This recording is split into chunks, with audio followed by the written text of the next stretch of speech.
मैं पूरी तरह हैरान रह गया। जब भी मैं अपनी पत्नी पर पैसे खर्च करता, मुझे तुरंत 10 गुना रिबेट वापसी मिल जाती। शुरू में मुझे शक हुआ। मैंने उसके लिए 5 युआन की मिनरल वाटर की एक बोतल खरीदी और सचमुच मेरे बैंक अकाउंट में 50 युआन आ गए। मैं बहुत खुश था। अगर मैं अपनी पत्नी पर पैसे खर्च करता रहूं, तो क्या मैं करोड़पति नहीं बन जाऊंगा? कार और घर तो मामूली चीजें होंगी। मैंने गहरे जज्बात के साथ अपने अतीत के बारे में सोचा। मैं बहुत गरीब हुआ करता था, यहाँ तक कि मैं अपनी शादी के लिए ब्राइड प्राइस, दुल्हन की कीमत भी नहीं दे सकता था। मेरी सास मुझे नीची नजर से देखती थीं और हमारे साथ होने के सख्त खिलाफ थीं। लेकिन मेरी पत्नी मजबूती से मेरे साथ खड़ी रही। उसने मुझसे शादी करने के लिए घर की रजिस्ट्रेशन बुक तक चुरा ली थी। लेकिन अब मेरे हालात बदल गए हैं। मैंने सबसे अच्छी जिंदगी जीने का पक्का इरादा कर लिया है और जो लोग मुझे नीची नजर से देखते थे, उन्हें गलत साबित करना है। खर्च करने पर 10 गुना रिबेट, इसका मतलब है कि मैं जितना ज्यादा खर्च करूंगा, उतना ही ज्यादा मुझे वापस मिलेगा। यही सोचते हुए मैंने अपनी पत्नी झाओ किंग शुए का हाथ पकड़ा और सीधे एक महंगे वेस्टर्न रेस्टोरेंट में चला गया। अरे, यहाँ का खाना बहुत महंगा है। यहाँ का औसत बिल 1000 युआन से ज्यादा आता है। हमें अभी घर और कार के लिए पैसे बचाने हैं। झाओ किंग शुए ने सोचा। बारबेक्यू और लॉबस्टर का खाना ऐसे काफी लग्जरी पसंद माना जाता है। हम इतनी महंगी जगह कैसे आ सकते हैं? लेकिन मुझे इतना उत्साहित देखकर वह मजाक किरकिरा नहीं करना चाहती थी। मुझे पता चल गया कि उसके मन में क्या चल रहा है। इसलिए मैंने उसके हाथ को धीरे से और भरोसा दिलाते हुए थपथपाया और शांत भाव से वेटर से बात की। वेटर मुस्कुराते हुए हमें खिड़की के पास वाली टेबल तक ले गया। आप दोनों के लिए कृपया मेन्यू देख लीजिए, जो चाहें ऑर्डर करें। जाओ किंग शुए ने ध्यान से स्टाइलिश डिजाइन वाला मेन्यू खोला। हालांकि डिशेस देखने में बहुत स्वादिष्ट लग रही थीं, लेकिन उनके साथ लिखी कीमतें देखकर उसका सिर चकरा गया। केक का बस एक छोटा सा टुकड़ा, उसकी कीमत 200 से ज्यादा कैसे हो सकती है? वह कुछ खास भी नहीं लग रहा था। उतने पैसे में तो 3 जिन क्रेफिश मिल जाती, 2 ऑनर्डर Russian style potato salad, 2 Angus marbled steak, एक raspberry cheesecake lava cake और एक बोतल Gloria vintage port. Zhao Qing Xue को इतना उलझन में देखकर, ठीक है, मैंने पक्के इरादे से ऑर्डर दिया और वेटर को शालीनता से जाते हुए देखा। जब हम निकले तो झाओ किंग शुए के चेहरे पर कीमत को लेकर थोड़ी हिचकिचाहट और परेशानी दिखी। डार्लिंग, इतना बेपरवाह मत बनो। जो चीजें हमने ऑर्डर की वे बहुत महंगी थी, है ना? अकेले उस वाइन की बोतल की कीमत ही 1000 से ज्यादा थी। झाओ किंग शुए ने शुरू में सोचा था कि हम दोनों के लिए 1000 से थोड़ा ज्यादा का खाना काफी होगा, लेकिन उस एक वाइन की बोतल की कीमत ही 1000 थी। डार्लिंग, मैं तुम्हें कुछ स्वादिष्ट खिलाने ले जा रहा हूँ। अंदर ही अंदर वह कीमत के बारे में सोचकर परेशान हो रहा था।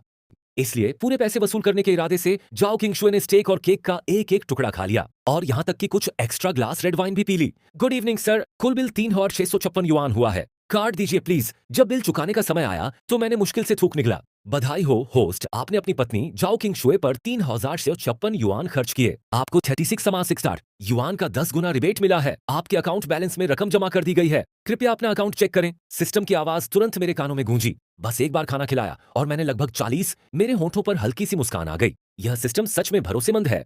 कीमत सुनते ही जाओ किंग शुए होश में आ गई। हे भगवान, यह रेस्टोरेंट तो बहुत महंगा है। ये बस एक स्टेक है, इसके लिए 700-800 ले रहे हैं। इतने में तो पूरी गाय आ जाएगी। रेस्टोरेंट से निकलते ही जाओ किंग शुए शिकायतें करने लगी। उसे मॉल ले जाते हुए मैं उसकी प्यारी सी बड़बड़ाहट सुनता रहा। अरे अरे अरे, तुम क्या कर रहे हो? तुम 3 साल से वही फोन इस्तेमाल कर रहे हो। मैं तुम्हें नया फोन दिलाने ले जा रही हूँ। नया फोन क्यों लेना? आजकल के फोन में बहुत सारे दिखावटी फीचर्स होते हैं, लेकिन वे काम के नहीं होते। पैसे बर्बाद करने की कोई जरूरत नहीं है। झाओ किंग शुए हिचकिचा रही थी। बेशक उसे लेटेस्ट एप्पल फोन चाहिए था, लेकिन मेरे साथ घर और कार के लिए पैसे बचाने की सोचकर उसे लगा कि वह नए मॉडल के बिना भी काम चला सकती है। तुम्हें कौन सा रंग पसंद है? मैंने उसे मना करने का मौका नहीं दिया। मैं उसे सीधे एप्पल स्टोर ले गया और लेटेस्ट आईफोन 12 प्रो मैक्स की तरफ बढ़ा। सबसे अच्छे आईफोन 12 प्रो मैक्स की कीमत 12,000 युआन थी। इतनी बड़ी कीमत देखकर झाओ किंग शुए की रंग चुनने में कोई दिलचस्पी नहीं रही और उसने मुझे खींचने की कोशिश की। चलो चलते हैं।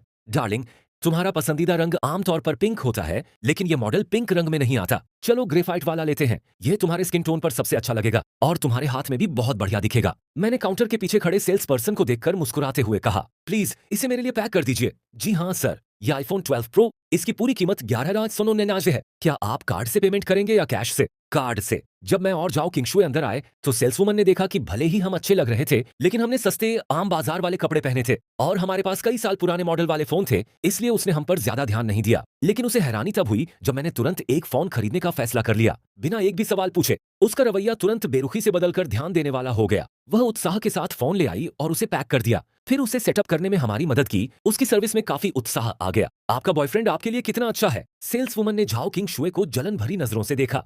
अरे ऐसा कुछ खास नहीं है, उसे बस बेहिसाब पैसे खर्च करना पसंद है। झाओ किंग शुए को जाहिर है खुशी हुई कि उसकी इतनी जलन भरी तारीफ की गई, भले ही उसने मुझे डांटने का नाटक किया। मैंने उससे कहा था कि इतने खुले दिल से पैसे खर्च न करे, लेकिन उसने फिर भी ऐसा करने की जिद की। वह मेरी बात मानती ही नहीं। अपनी पत्नी की यह बात सुनकर मैं बस हल्का सा मुस्कुरा दिया। बिना उसकी बात का खंडन किए। सिस्टम ने मुझे अभी अभी बताया था कि 120,000 जमा हो गए हैं। फोन खरीदने के दौरान ही मेरी कुल संपत्ति अनजाने में दोगुनी हो गई थी। मैंने पहले 1 साल की नौकरी में लगभग 100,000 बचाए थे और खाना खाने और फोन खरीदने के बाद अब मेरे अकाउंट में लगभग 250,000 थे। इससे मुझे 150,000 से ज्यादा मिले थे। यह कोई बहुत बड़ी दौलत नहीं थी, लेकिन यह निश्चित रूप से झाओ किंग शुए के लिए एक अच्छी डायमंड रिंग खरीदने के लिए काफी थी। भले ही वह मुझे डांट रही थी। उसे अपना नया फोन बहुत पसंद आया। जैसे ही हम बाहर निकले, वह खुशी खुशी अपनी तस्वीरें खींचने लगी। लेकिन थोड़ी दूर चलने के बाद झाओ किंग शुए ने अचानक ऊपर देखा। उसके चेहरे पर पछतावा और निराशा थी। इतना महंगा फोन खरीद रहे हैं तो मुफ्त में मिलने वाले तोहफे मांगना कैसे भूल सकता हूँ। हम तो हीरे की अंगूठी खरीदने जा रहे हैं। तुम किस तरह का मुफ्त तोहफा चाहोगी?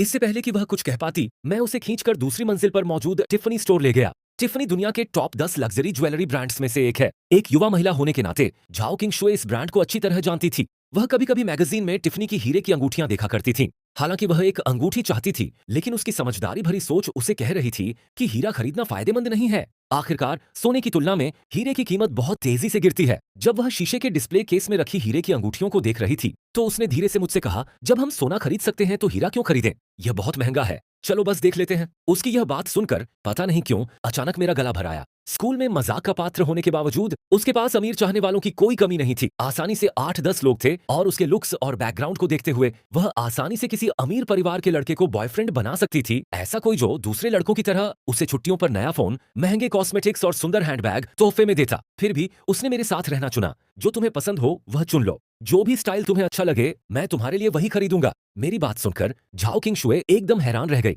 वह मुड़ी और अविश्वास भरी नजरों से मुझे देखने लगी। सुयान, बस भी करो। हमने पहले ही शानदार खाना खा लिया है और फोन खरीद लिया है। मैं इतने में ही बहुत खुश हूँ। उसके ऊपर हीरे की अंगूठी खरीदना तो बहुत ज्यादा हो जाएगा। क्या हमने यह तय नहीं किया था कि हीरे की अंगूठी जैसी बेकार चीजें नहीं खरीदेंगे? भले ही वह मुझे डांट रही थी, लेकिन मुझे बुरा नहीं लगा। बजाय मेरी नजर शीशे के डिस्प्ले केस में रखी एक चीज पर टिक गई, एक गोल पीले रत्न और हीरे वाली अंगूठी। अगर मुझे ठीक से याद है तो जाओ किंगक्स्यू ने यह मॉडल पहले एक मैगजीन में देखा था। मैंने तब मैगजीन में इसकी कीमत पर ध्यान नहीं दिया था, लेकिन यहाँ इसकी कीमत 220,000 युआन थी। चलो यही वाला लेते हैं, मैंने जाओ किंगक्स्यू से पूछा। लेकिन उसके जवाब का इंतजार किए बिना मैं पास खड़े सेल्स क्लर्क की ओर मुड़ा और कहा, प्लीज इसे मेरी गर्लफ्रेंड के पहनने के लिए निकालिए। सर, यह वेडिंग रिंग एक लिमिटेड समर एडिशन है। इसकी कीमत 220,000 युआन है। क्योंकि हमने बहुत साधारण कपड़े पहने थे, हम ऐसे लग रहे थे जैसे सबसे बेसिक स्टैंडर्ड मॉडल भी नहीं खरीद सकते। सेल्स क्लर्कों की नजर में उनके चेहरों पर बेताबी और तिरस्कार साफ दिख रहा था। उनका हमारे पास आकर मदद करने का कोई इरादा नहीं था। अगर आप खरीद नहीं सकते तो देखिए मत, हमारा समय क्यों बर्बाद कर रहे हैं? क्योंकि यह हमारे लिए एक खास दिन था। मैंने अपना गुस्सा काबू में रखने की कोशिश की। मैं कोई तमाशा नहीं खड़ा करना चाहता था, इसलिए मैंने बस पास खड़े खाली बैठे क्लर्कों को आवाज दी। उनमें से एक ने मेरे सभ्य व्यवहार को देखा और उसे ले आया। पहनने के बाद जाओ किंगक्स्यू को इसकी फिटिंग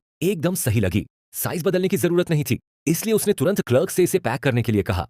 ठीक है सर। उस जवाब ने जाओ किंगक्स्यू को हैरान कर दिया और क्लर्क भी कुछ पल के लिए चौंक गई। उसने रिंग सिर्फ शिष्टाचार के नाते बाहर निकाली थी। उसे उम्मीद नहीं थी कि हम इसे खरीद पाएंगे। फिर भी हम बिना सोचे समझे इसे खरीद रहे थे। यहाँ तक कि अमीर और रसूखदार लोग भी, जो दिखने में अमीर लगते थे, 2 लाख युआन की रिंग खरीदने से पहले उसकी कीमत और वैल्यू पर जरूर सोचते थे। लेकिन यह नौजवान बहुत बेफिक्र था, मानो कीमत 2 लाख नहीं बल्कि 20 युआन हो। क्या वह बस दिखावा कर रहा है?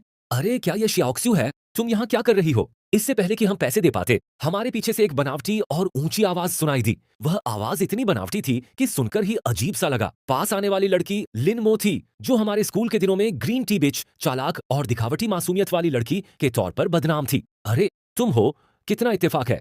मैं और मेरे पति यहाँ अंगूठियां देखने आए हैं, तो तुम गलत जगह आ गई हो। लीन मो, जो एक अधेड़ उम्र के चिपचिपे दिखने वाले आदमी का हाथ पकड़े हुए थी, जाओ किंगक्स्यू की बात सुनकर जोर से हंस पड़ी। उसने जानबूझकर अपने बाल पीछे किए ताकि उसके कान में लगा बड़ा सा मोती और कलाई पर पहने कनिया ब्रेसलेट दिखे, और फिर बनावटी मुस्कान के साथ बोली, तुम्हें एक बात बताऊं जाओ किंगक्स्यू, हमें ग्रेजुएट हुए अभी 1 ही साल हुआ है। शॉपिंग करते समय कीमतों की तुलना करना और सबसे अच्छी डील ढूंढना जरूरी है। मैं यहाँ से खरीदने की सलाह नहीं दूंगी। जैसे डायमंड रिंग ही ले लो, ये बहुत महंगी है। तुम्हारे लिए अर्लीटून के अंडरग्राउंड मार्केट जाना बेहतर रहेगा। वहाँ ऐसी दुकानें हैं जो कस्टम डायमंड रिंग बनाती हैं। क्वालिटी भले ही यहाँ जैसी ना हो, लेकिन कीमत बहुत अच्छी है। तुम्हारे लिए एकदम सही रहेगी। हालांकि लिनमो ऐसे लहजे में बात कर रही थी जैसे उसे जाओ किंगक्स्यू की बहुत परवाह हो, लेकिन उसकी आंखों का मजाक साफ बता रहा था कि वह सोच रही है तुम यहाँ आने लायक गरीब हो। उसकी बातों से जाओ किंगक्स्यू को बहुत बेइज्जती महसूस हुई। तो शियाओक्सू, क्या तुम्हें यहाँ कोई ऐसी अंगूठी दिख रही है जो मुझ पर जंचेगी? मैं तो बस देखने आई थी। मेरे पति ने आज मुझे डायमंड रिंग दिलाने की जिद की। मैं चाहकर भी मना नहीं कर पाई। यह कहते हुए लिन मो ने अपने बगल में खड़े उस चिपचिपे अधेड़ उम्र के आदमी की ओर देखा। उसने अपना बड़ा सा पेट बाहर निकाला और बड़े उदार भाव से कहा, मोमो, जब तक तुम खुश हो हम तुम्हारी पसंद की कोई भी डायमंड रिंग खरीद सकते हैं। लिन मो ने शर्माते हुए कहा, बहुत महंगी चीज की जरूरत नहीं है।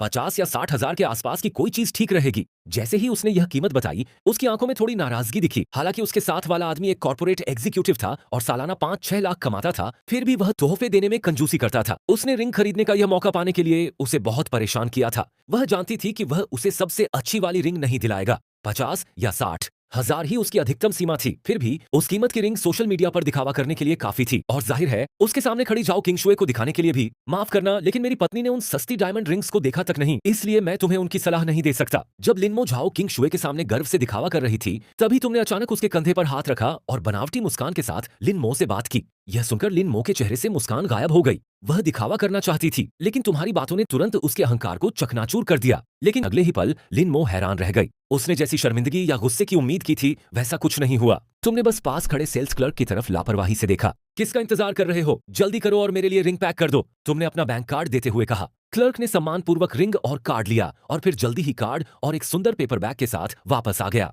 अंगूठी लेने के बाद आप और जाओ किंगशुए वहां से निकलने की तैयारी करने लगे। जैसे ही आप दरवाजे तक पहुंचे, आप मुड़कर लिन मो की तरफ देखे, जो गुस्से से भरी हुई थी, और कहा, मेरी पत्नी ने पहले कहा था कि 50 या 60 हजार युआन वाली डायमंड रिंग्स बहुत भद्दी थीं, इसलिए उसने उन्हें देखा भी नहीं। लेकिन मुझे लगता है कि उनमें से एक ऐसी हो सकती है जो तुम्हारे लिए सही हो। इतना कहकर आप बिना पीछे मुड़े दुकान से बाहर निकल गए। इसका क्या मतलब था? क्या इसका मतलब यह था कि वह सिर्फ उन्हीं भद्दी अंगूठियों के लायक थी? लिन मो बुरी तरह गुस्से में थी। उसका शरीर हल्का हल्का कांप रहा था और उसे ऐसा महसूस हो रहा था जैसे बेइज्जती की जलन उसके चेहरे की त्वचा को झुलसा रही हो। फिर भी वह जवाब में एक शब्द भी नहीं कह पाई। लिनमो को ऐसी हालत में देखकर जाओ किंगशुए की हंसी छूट गई। दुकान के कर्मचारियों ने भी साफ साफ देखा कि आप लिनमो का मजाक उड़ा रहे थे। लिनमो को शर्म से अपना चेहरा जलता हुआ महसूस हुआ। उसका मन किया कि काश उसे कहीं छिपने के लिए कोई जगह मिल जाती। अपनी इज्जत बचाने के लिए उसने जानबूझकर उस घटिया दिखने वाले आदमी का हाथ पकड़ा और घमंड भरा रवैया दिखाया। उसने लगभग 200 हजार युआन की कीमत वाली कुछ ज्वेलरी देखी, लेकिन उनमें कमियां ही निकालती रही। कभी कहती कि हीरे परफेक्ट नहीं है, तो कभी कहती कि स्टाइल पुराने जमाने के हैं, और आखिर में नाक भौं सिकोड़ते हुए बाहर निकल गई। कितना दिखावा करती है। बिल्कुल, जब वह हीरे की अंगूठी देख रही थी तो उसकी लार टपक रही थी, फिर भी उसने उसे बदसूरत कहने की हिम्मत की। लोग ऐसे कैसे हो सकते हैं? अगर आप खरीद नहीं सकते तो मान लीजिए, ये तो वही अंगूर खट्टे हैं वाली बात हो गई। ऊपर से तो सेल्स स्टाफ लिनमो और उस आदमी के साथ तमीज से पेश आया, लेकिन जैसे ही वे दुकान से बाहर निकले, स्टाफ ने अपना असली रंग दिखा दिया और नफरत भरी नजरों से देखने लगे। अपनी बात कहने के बाद उन्होंने उस क्लर्क को जलन भरी नजरों से देखा जिसने आपको और जाओ किंगशुए को सर्विस दी थी। युए, तुम कितनी लकी हो। वह बेचारा आदमी कितना साधारण लग रहा था, लेकिन किसे पता था कि वह असल में इतना अमीर है ना? उसने बिना सोचे समझे 220 हजार युआन की हीरे की अंगूठी खरीद ली, और वह कितना हैंडसम भी है। मुझे तो जलन हो रही है। एक अच्छे आदमी की यही पहचान है, जो अपनी पत्नी को खुश करने के लिए खुद कंजूसी करके पैसे बचाए। युए नाम की क्लर्क भी बहुत खुश थी। उस अंगूठी को बेचने से उसका हफ्ते का सेल्स कोटा पूरा हो गया था, इसलिए वह बहुत उत्साहित थी। बिल्कुल, अगर किसी आदमी को चुनना हो तो ऐसा ही आदमी चाहिए जो अपनी पत्नी के साथ ऐसा अच्छा बर्ताव करे। हालांकि जाओ किंगशुए को पता नहीं था कि क्लर्क क्या कह रही थी। वह इस बात से घबराई हुई थी कि उस दिन 200 हजार युआन से ज्यादा खर्च हो गए थे। यह देखकर कि आप अभी भी और शॉपिंग करने के लिए उत्सुक थे, शायद कॉस्मेटिक्स खरीदने की सोच रहे थे, वह जल्दी से आपको खींचकर वापस ले गई जहां आप ठहरे हुए थे। सच सच बताओ, तुम्हें इतने सारे पैसे कहां से मिले? कहीं तुमने अपनी जिंदगी भर की जमा पूंजी तो इस पर खर्च नहीं कर दी? अपनी उंगली पर पहनी बड़ी सी अंगूठी को देखते हुए जाओ किंगशुए तुम्हारी गोद में बैठ गई और मजाक मजाक में, तुम्हारा याद है वो बड़ा प्रोजेक्ट जो मैंने हाल ही में कंपनी के लिए पूरा किया था? यह उसी का बोनस है जो उन्होंने मुझे दिया। जाहिर है तुम जाओ किंगशुए को सिस्टम के बारे में नहीं बता सकते थे, और अगर बताते भी तो शायद वह यकीन नहीं करती। फायदे नुकसान पर सोचने के बाद तुमने बात को टालने के लिए कोई बहाना बनाने का फैसला किया। जब उसे पता चला कि पैसे तुम्हारे बोनस के हैं, तो जाओ किंगशुए और भी परेशान हो गई। क्या बोनस मिलने का मतलब यह है कि तुम पैसे उड़ाओगे? वह तो हमारे घर के लिए डाउन पेमेंट होना था। तुमने मजाक में कहा, कैसा रहेगा अगर हम अंगूठी वापस कर दें? शायद हमें 1 लाख से ज्यादा पैसे वापस मिल जाएं। मैं इतनी बेवकूफी भरा काम नहीं करने वाली। यह मेरी डायमंड रिंग है, मैं इसे बिल्कुल वापस नहीं करूंगी। जाओ किंगशुए ने बड़े प्यारे अंदाज में गुस्से से कहा और सावधानी से दूसरी तरफ मुड़ गई, जैसे उसे डर हो कि कहीं तुम उसे छीनकर वापस न कर दो। थोड़ी हंसी मजाक के बाद जाओ किंगशुए आखिरकार सो गई। उसे सोते हुए देखकर तुमने उसके माथे पर हल्के से चूमा, फिर उसका फोन उठाया और उसके ताओबाओ अकाउंट में लॉग इन किया। किसी भी लड़की की तरह जाओ किंगशुए को ताओबाओ ब्राउज करना पसंद था। हालांकि वह ज्यादातर सिर्फ अपनी पसंद की चीजें ही देखती थी। वह जोश में आकर चीजें अपने कार्ट में डालती थी, लेकिन वे अक्सर वहीं पड़ी रहती थीं। वह शायद ही कभी उन्हें असल में खरीदती थी। तुम्हारा भी मन करता था कि उसका कार्ट खाली कर दो, लेकिन तुम्हारे पास कभी पैसे नहीं थे। अब जब तुम्हारे अकाउंट में 20 लाख से ज्यादा पैसे थे, तो तुमने वह काम करने में जरा भी हिचकिचाहट नहीं दिखाई जो तुम लंबे समय से करना चाहते थे। उसका कार्ट सुंदर ड्रेस, कॉस्मेटिक्स और तरह तरह की एक्सेसरीज से भरा हुआ था। कोई भी चीज बहुत महंगी नहीं थी। पूरा कार्ट खाली करने में सिर्फ 1,20,000 युआन का खर्च आया। बदले में तुम्हें 12 लाख और मिले। पिछले रिबेट छूट को मिलाकर अब तुम्हारे अकाउंट में लगभग 37 लाख रुपए हो गए थे। यह बहुत बड़ी रकम थी। शायद शंघाई में अपार्टमेंट खरीदने के लिए काफी नहीं, लेकिन कार खरीदने के लिए तो जरूर काफी थी। यही सोचते हुए तुमने जाओ किंगशुए को अपनी बाहों में भरा और सो गए।